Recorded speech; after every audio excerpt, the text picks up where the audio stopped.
L'intelligence artificielle semble soudainement trop réelle, et je ne dis pas ça dans un sens dramatique de fin du monde façon science-fiction. C'est plus discret et subtil, un changement qu'on ne remarque qu'une fois installé. Tu fais défiler, tu regardes un extrait, tu passes à autre chose, et rien dans ta tête ne te dit « Attends, c'est de l'intelligence artificielle ». Pas de pause ni réflexion, aucun signal d'alarme mentale. Cela se fond dans le reste, ce sentiment est nouveau. L'an dernier, le contenu intelligence artificielle avait un style et une apparence bien distincts. On pouvait le remarquer presque instantanément, même les personnes qui n'étaient pas très branchées technologie pouvaient sentir qu'il y avait quelque chose d'étrange. Le mouvement paraissait étrange, les visages changeaient, l'éclairage était bizarre et les personnages variaient d'une scène à l'autre. Des indices étaient partout, et avec le temps, les gens ont appris à les reconnaître. Internet a créé un filtre de réalité autour du contenu intelligence artificielle, mais ce filtre se fissure. J'ai vu sur Instagram quelqu'un écrire « Avez-vous remarqué qu'il y a moins de contenu intelligence artificielle en ce moment ?» Et honnêtement, je comprends pourquoi cette idée existe. On a vraiment l'impression que c'est plus calme, moins évident, moins flagrant. Cette conclusion est erronée.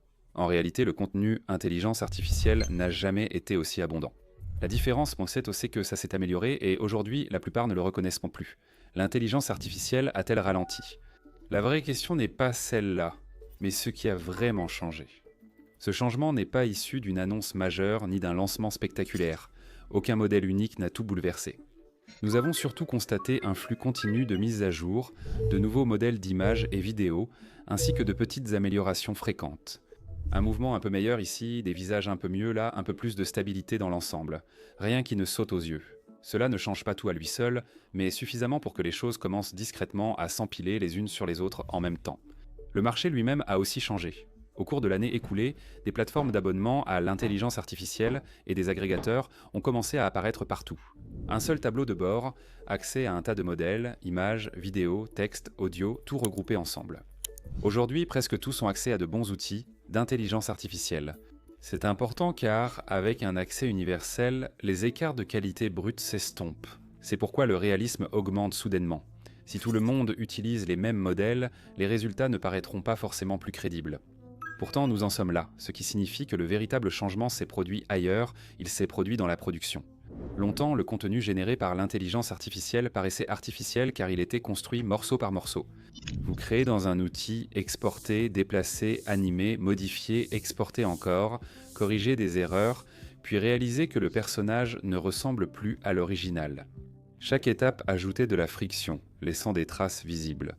Votre cerveau remarque facilement ces détails. Dès que vous commencez à prêter attention au contenu généré par l'intelligence artificielle qui s'intègre le mieux aujourd'hui, un schéma apparaît presque immédiatement. Il ne s'agit que rarement du modèle le plus impressionnant, mais plutôt de la continuité, de moins de transitions, de moins d'interruptions, de moins de moments où l'illusion se brise. C'est là que les outils conçus spécifiquement pour les créateurs et les équipes de production ont commencé à se démarquer pour nous. L'un de ces outils a été Xfield. Nous utilisons Xfield dans nos vidéos depuis un certain temps déjà, principalement parce qu'il correspond à la façon dont le contenu est réellement produit dans le monde réel. Quand ils nous ont contactés pour collaborer, le timing était amusant, car on prévoyait déjà une vidéo sur ce changement. Bref, ils venèrent de lancer Cinema Studio et après quelques tests, il était évident que cette fonctionnalité impacte directement l'aspect du contenu généré par l'intelligence artificielle. Et juste une petite parenthèse parce que c'est vraiment intéressant. Xfield, c'est la première licorne à sortir du Kazakhstan.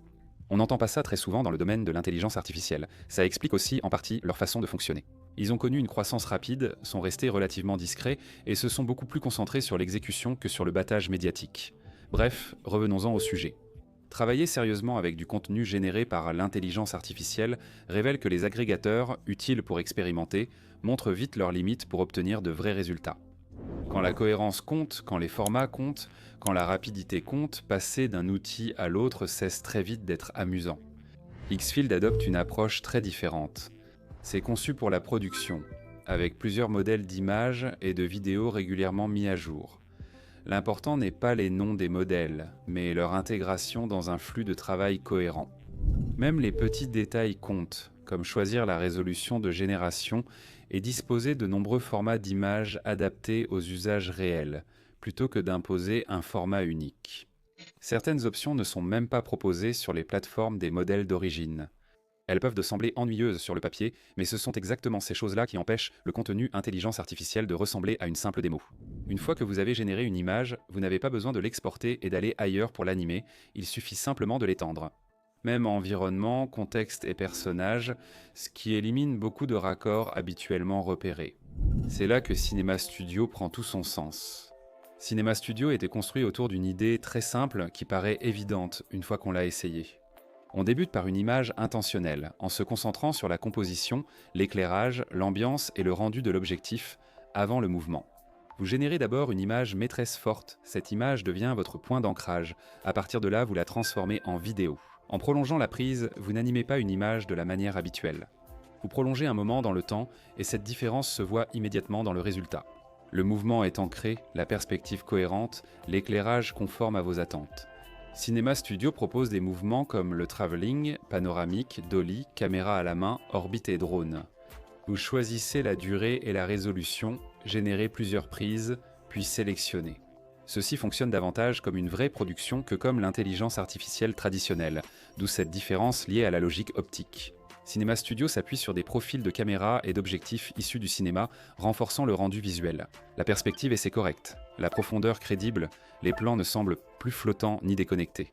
L'hyperréalisme s'invite discrètement ici, sans excès, avec assez de détails et de cohérence pour que votre cerveau ne remette plus en question ce qu'il voit. La cohérence est la clé. Ici, Xfield vous permet d'enregistrer des personnages et de les réutiliser dans différents plans et angles sans perdre leur identité. C'était jadis un des problèmes majeurs des visuels d'intelligence artificielle. Les visages changeaient, proportions dérivées, expressions se réinitialisaient.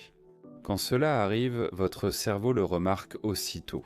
Sinon, il se détend et le contenu fonctionne simplement. Xfield propose un abonnement à crédit, incluant une offre gratuite. Et en ce moment, les forfaits annuels sont en promotion, ce qui fait passer Pro à environ 17 par mois, Ultimate à environ 29 et Creator à environ 149 par mois. Les crédits servent à générer images et vidéos, avec recharge possible si besoin. En réalité, de nombreux créateurs paient finalement plusieurs outils. Par exemple, Pika pour générer et Runway pour contrôler, ce coût combiné grimpe vite. Xfield facilite l'intégration de la continuité des personnages et des pré-réglages de caméra dans un flux de travail unique. Je vais vous montrer rapidement comment cela fonctionne. Vous allez dans l'onglet Personnages, vous utilisez le modèle de personnage Soul Identifiant, vous téléchargez au moins 20 images de votre personnage. Si vous utilisez une vraie personne, parfait. Sinon, créez un personnage intelligence artificielle. Créez un petit ensemble de données dans Nano Banana Pro avec divers angles. Après téléchargement, une échelle indique la qualité de vos photos lorsque les images sont nettes et suffisantes. Nommez le personnage, cliquez sur Générer et le système crée automatiquement son histoire. Il n'y a pas si longtemps, ce genre de choses nécessitait des configurations complexes comme Comfy, interface utilisateur et l'entraînement Fluxlore. Maintenant, cela se fait en quelques minutes. Après cela, allez dans Images, sélectionnez le modèle Xfield Soul et choisissez votre personnage. Vous sélectionnez un pré-réglage, par exemple style iPhone 9/16, puis saisissez une invite. Quelque chose de simple, comme un homme en t-shirt jaune qui grimpe sur le toit d'un gratte-ciel. En quelques secondes, vous obtenez une image nette et réaliste du visage demandé. C'est très simple. De nombreux pré-réglages intégrés sont réellement utilisés. Des formats de style User Generated Content, des échanges de visages, des effets viraux, des configurations de mouvements basées sur les tendances, y compris des styles inspirés par les modèles vidéo les plus récents. Ce ne sont pas des gadgets mais des schémas qui rendent le contenu familier. Il existe aussi une couche communautaire où les gens partagent leur travail, s'inspirent et découvrent les approches des autres. C'est ainsi que le langage visuel se répand, que les styles convergent, et la convergence est une autre raison. Le contenu généré par l'intelligence artificielle commence à sembler normal plutôt qu'étranger. Donc quand on prend du recul et qu'on regarde tout dans son ensemble, l'intelligence artificielle n'a pas soudainement fait un bond en avant. En matière d'intelligence, la couche de production a mûri, les flux de travail se sont améliorés, la continuité a cessé de se briser, et une fois que la continuité s'installe, le filtre de réalité d'Internet perd son emprise. La détection reposait sur des défauts visibles, coutures et incohérences qui disparaissent progressivement. Cinema Studio n'est pas la seule raison pour laquelle cela se produit, mais c'est un signal très clair de la direction que prennent les choses. On s'éloigne de la génération aléatoire pour aller vers des flux de travail déterministes. On s'éloigne de la nouveauté pour aller vers l'invisibilité. C'est pourquoi l'intelligence artificielle semble soudainement trop réelle. Pour découvrir Cinema Studio ou voir la bande-annonce du film Intelligence artificielle, les liens sont en description. C'est tout pour cette vidéo. Merci d'avoir regardé, à la prochaine vidéo.